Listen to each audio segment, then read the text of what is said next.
오늘은 히브리서 12장의 말씀을 가지고 사랑의 학교라는 제목으로 은혜를 나누고자 합니다. 교인입니다. 교회도 잘 다닙니다. 초등반, 중급반, 고급반 양육과정도 지났습니다. 주일학교 교사도 합니다. 복음의 진리에 대해서 잘 압니다. 예수님을 영접했습니다. 그리고 제3의 감격도 경험했습니다. 그러나 오래가지 못했습니다. 유대사회에서 기독교 반대 운동이 일어났습니다. 상상 밖의 도전이었습니다. 생존을 위협했습니다. 어떤 이는 옥살이를 했고 어떤 이는 사라졌고 교회는 해체 위기를 경험하고 있습니다. 어떤 이는 토굴에 잠적했고 사회 공동체는 기독교인들이 발을 붙이지 못하게 했습니다. 예수 믿는 그 믿음의 비용이 목숨값이었습니다. 기도했는데 변한 것은 없습니다. 그저 신앙이란 천국만 바라보는 정도였습니다. 유대 예루살렘 성전은 여전히 화려했습니다. 명절 제사는 요란했습니다. 종교와 정치의 중심에 있는 제사장들의 권력은 하늘을 찌를 듯 했습니다. 우리의 대제사장이신 예수 그리스도는 어디서 무엇을 하시는지 아무런 응답이 없었습니다.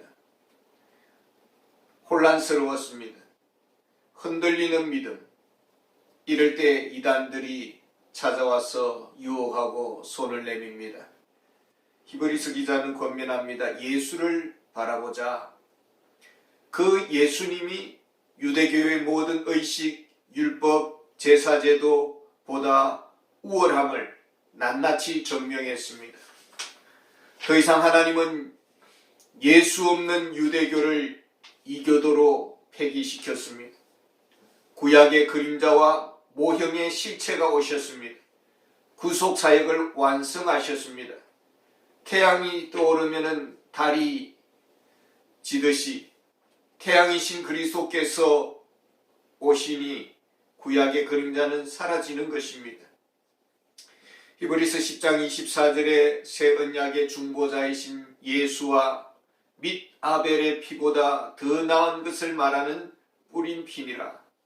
예수의 피, 십자가의 구속사역은 철학이 아닙니다. 이론이나 원리가 아닙니다.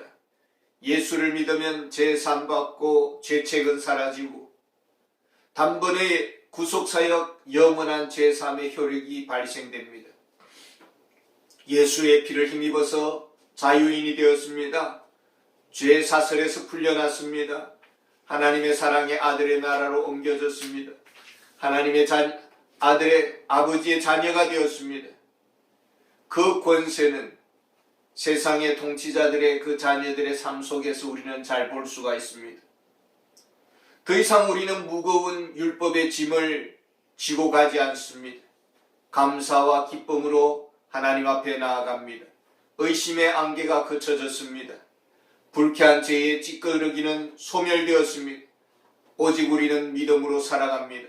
하나님과 개인적으로 만납니다. 영적인 교제를 나눕니다.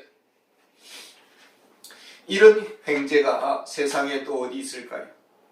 사단은 우리가 잘 되는 것이 배 아픈 것이죠. 우리가 고개를 들고 사는 것을 눈뜨고 보지를 못합니다.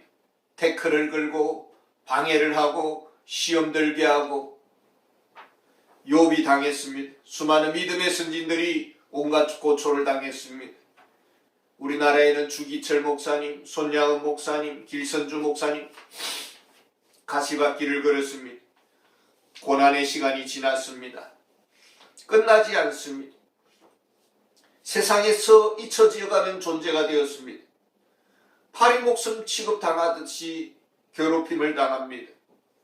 우리가 믿음 하지만은 세상에서는 눈 깜짝하지 않습니다. 믿음이 밥 먹여주냐? 비웃습니다. 예수가 너를 겨우 그렇게 살게 하더냐라고 장난질합니다. 사탄이 노리는 것이 무엇일까요? 시편 40편 12절에 보면은 수많은 재앙이 나를 둘러싸고 나의 죄악이 나를 덮침으로 우르르 볼 수도 없으며 죄가 나의 머리털보다 많음으로 내가 낙심하였나이다. 시편 42편 11절에 내 영혼아 내가 어찌하여 낙심하며 어찌하여 내 속에서 불안해하는고 너는 하나님께 소망을 두라. 나는 그가 나타나 도우심으로 말미암아 내 하나님께 여전히 찬송하리로다. 정죄의 찔림이 있습니다. 세상의 근심과 염려가 사라지지 않습니다. 낙심, 우울, 깊은 목과 같은 상처가 괴롭힙니다. 히브리서 12장 3절에 너희가 피곤하여 낙심하지 않기 위하여 죄인들이 이같이 자기에게 거역한 일을 참으신 이를 생각하라. 사탄은 우리가 헤매기를 원합니다. 꺾이기를 원합니다. 하나님을 생각할 틈조차 주지를 않기를 원합니다. 마음에 예수님이 머무실 것을 원하지 않습니다. 바쁘게 세상이 돌아갑니다. 부정적인 생각에 길들여지기를 원합니다. 은혜에서 멀어지게 합니다. 시편 49편 20절에 존귀하나 깨닫지 못하는 사람은 멸망하는 짐승과 같도다. 겉은 멀쩡합니다. 근데 정상이 아닙니다. 삐딱합니다. 분노지수가 높습니다. 조금만 터치해도 큰일 납니다. 기도를 신지가 오래됩니다. 작은 일에도 신세타령이고 원망이고 쉬낙심합니다. 히브리서 12장 15절에 너희는 하나님의 은혜에 이르지 못하는 자가 없도록 하고 또 선뿌리가 나서 괴롭게 하여 많은 사람이 이로 말미암아 더럽게 되지 않게 하며. 우리는 산소 같은 사람입니까? 기피 대상입니까? 매연을 풍기는 혐오 바이러스입니까? 시편 45편 2절에 왕은 사람들보다 아름다워 은혜를 머금으니 그러므로 하나님이 왕에게 영원히 복을 주시는도다. 은혜로운 말, 위로, 격려, 사람을 일으켜 세우는 말, 이런 문화가 우리 사회에 강같이 흐르기를 원합니다. 생각이 병들었습니다. 마음이 황폐해졌습니다. 은혜에서 멀어졌습니다. 악취가 납니다. 선물이 고였습니다. 선뿌리가 좀처럼 드러나지를 않습니다. 주변 사람들을 힘들게 합니다. 마침내 복음의 진리까지 거부합니다. 좀 더 배웠다는 교만이, 더 많이 경험했다는 자기 도취가 복음을 외면했습니다. 결국은 나를 부패하게 만들고 추락하게 했습니다. 히브리서 12장 25절에 너희는 삼가 말씀하신 이를 거역하지 말라. 땅에서 경고하신 이를 거역한 그들이 피하지 못하였거든 하물며 하늘로부터 경고하신 이를 배반하는 우리일까 보냐.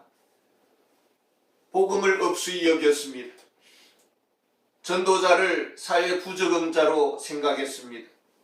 완악한 마음, 길가밭, 돌짝밭, 가시밭, 이렇게 마음의 문을 굳게 닫아버렸습니다. 16절 17절에 보면은 음행하는 자와 혹 한 그릇 음식을 위하여 장자의 명분을 판 에서와 같이 망령된 자가 없도록 살피라. 너희가 아는 바와 같이 그가 그 후에 축복을 이어받으려고 눈물을 흘리며 구하되 버림받아 회개할 기회를 얻지 못하였느니라. 1차 세계대전 때였습니다. 러시아군과 독일군이 전투를 치릅니다. 상방이 하늘 상공에서 만났습니다. 한 대 얻어맞은 러시아 전투기가 검은 연기를 뿜고 화염에 입사했습니다. 러시아 동료 비행사가 그 화염을 보고는 경고를 합니다. 빨리 탈출하라고 경고를 합니다. 맞은 러시아 조종사 눈앞에는 독일 전투기 한 대가 보입니다. 내가 이놈만 격추하고 내가 탈출하겠다라는 마음을 굳게 다집니다. 그리고 독일군 전투기를 한 대 격추시켰습니다. 그리고 이제 부랴부랴 탈출문을 열려고 하는데 문이 열려지지 않고 바로 땅으로 추락해버렸습니다. 눈앞의 분노, 작은 욕망에 목숨을 걸었던 것입니다. 수많은 경고의 메시지가 방송에서 흘러나옵니다. 곧 있으면 쓰나미로 심판을 당합니다. 사람들은 웃어넘겼습니다. 이제 하늘 문이 열리고 비가 쏟아지고 땅의 문도 열려서 홍수가 터져 나왔습니다. 한 번 닫힌 방주 구원의 문은 열려지지 않았습니다. 노아 홍수 시대의 사람들의 모습입니다. 은혜의 시계 바늘이 멈출 때가 있습니다. 보라, 지금은 은혜 받을 만한 때요. 보라, 지금은 구원의 날이로다. 유대 출신 그리스도인들은 잘못이 없었습니다. 문제는 외부에 있었습니다. 유대 정부의 핍박 정책이 있었고 유대교의 그 도전이 거세었습니다. 유대 사회가 담합해서 기독교를 배척했습니다. 사람은 강한 것 같지만 그러지 않습니다. 지속적으로 그 스트레스를 받으면은 그 충격은 오래가고 트라우마에서 잘 헤어나오지를 못합니다. 히브리서 기자는 그리스도인의 고난에 대해서 권면하고 있습니다. 우리는 평화를 원합니다. 은혜롭게 살기를 원하고 고요한 하루의 일상을 보내기를 원합니다. 그런데 성경은 하나님께서 사랑하는 자에게 징계를 주신다라고 했습니다. 채찍질하지 않으면 사생자라고 했습니다. 욥기는 고난의 신비를 우리에게 가르쳐 줍니다. 동방의 의인입니다. 부족함이 없는 사람입니다. 모든 사람들이 욥 앞에 고개를 숙였습니다. 진심으로 덕망 있는 그런 어른이었습니다. 하루아침에 추락했습니다. 재앙을 당하고 자녀들이 죽고 재산이 사라지고 찾아온 친구들은 친구가 아니라 원수였습니다. 너무나 아프게 정죄를 하고 이제 이것을 어떻게 받아들여야 합니까? 특별히 지은 죄가 없습니다. 정직하게 살아온 것밖에는 없습니다. 하나님을 경외한 것 외에는 달리 한 것이 없습니다. 은밀한 죄를 지었노라고 유죄 추정을 친구들은 했습니다. 그러나 증거는 하나의 추정일 뿐이었습니다. 고난의 최고의 대표자는 예수님이십니다. 죄를 알지 못하시는 분이십니다. 그러나 수많은 권력자들의 집요한 추격이 있었습니다. 십자가 밑에서 고통받는 주님을 향해 수군대는 사람들이 있었습니다. 너가 하나님의 아들이면 십자가에서 내려오라. 한번 쇼해보아라. 죄 없음을 증명해 보아라. 이렇게 약 올립니다. 낮아진 자에게 확인사살하고 고통받는 자의 가슴에 대못을 칩니다. 만약에 견딜 수 없어서 주님이 뛰어내렸다고 합시다. 이제 우리는 지옥행이 되는 것입니다. 하나님의 구속계획은 물거품이 되는 것입니다. 구속의 역사는 중단됩니다. 이것이 사탄이 노리는 것입니다. 하나님의 높으신 뜻이 있습니다. 다 알 수 없습니다. 그러나 지금 당장은 아픕니다. 오해를 받고 수모를 당합니다. 이것이 욥의 아픔이었습니다. 히브리서 12장 10절에 보면은 그들이 잠시 자기의 뜻대로 우리를 징계하였거니와 오직 하나님은 우리의 유익을 위하여 그의 거룩하심에 참여하게 하시느니라. 우리의 유익을 위하시는 하나님이십니다. 과연 무엇이 거룩입니까? 아픔을 통해 우리 자신을 돌아봅니다. 다 알 수 없습니다. 하나님의 응답을 구합니다. 그러나 하나님은 침묵하십니다. 하나님은 울부짖는 욥, 불평하는 욥을 향해서 깊은 신의 한 수를 가르쳐 주십니다. 다 알지 못해도 하나님을 믿으라. 다 이해하지 못해도 하나님을 신뢰하라. 하나님의 높으심, 하나님의 깊으심, 하나님의 사랑을 믿으라. 이것이 욥기의 결론입니다. 우리는 원인을 분석하는 데 익숙합니다. 누구 때문이라고 무엇 때문이라고 보복의 칼날을 휘두르기를 원합니다. 히브리서 12장 14절에 모든 사람과 더불어 화평함과 거룩함을 따르라. 이것이 없이는 아무도 주를 보지 못하리라. 사도 바울은 가시와 같은 사람들이 주변에 있었습니다. 민노라고 하는 사람들, 가장 가까이서 도와줘야 할 사람들이 오히려 도움은커녕 가시노릇을 했습니다. 이것이 제거되기를 기도했습니다. 하나님은 말씀하십니다. 내 은혜가 네게 족하도다.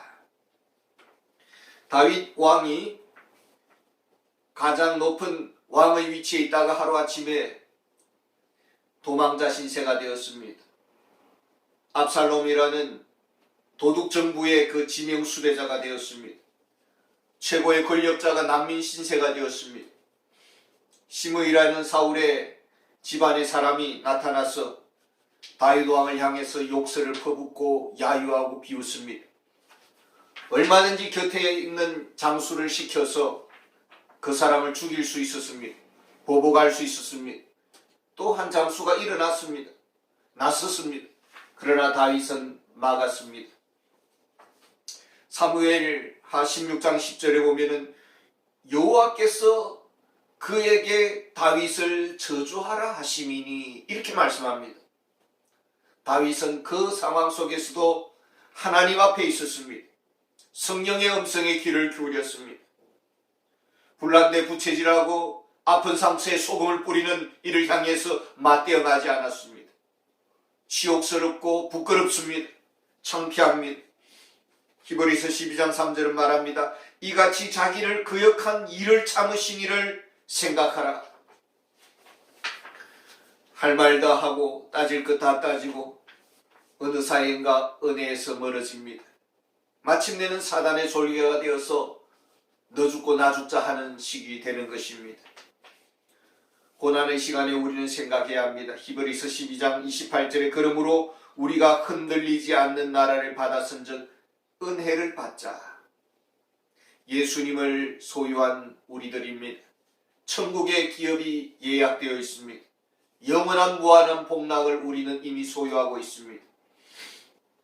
눈앞의 치욕을 참지 못해서 같이 대응하다가 소중한 은혜마저, 구원의 은혜마저 저버리게 됩니다. 오직 믿음의 눈으로 바라보고 오직 하나님만 끝까지 신뢰하기를 원합니다. 이것이 하나님의 사랑의 학교의 목표입니다. 감사합니다.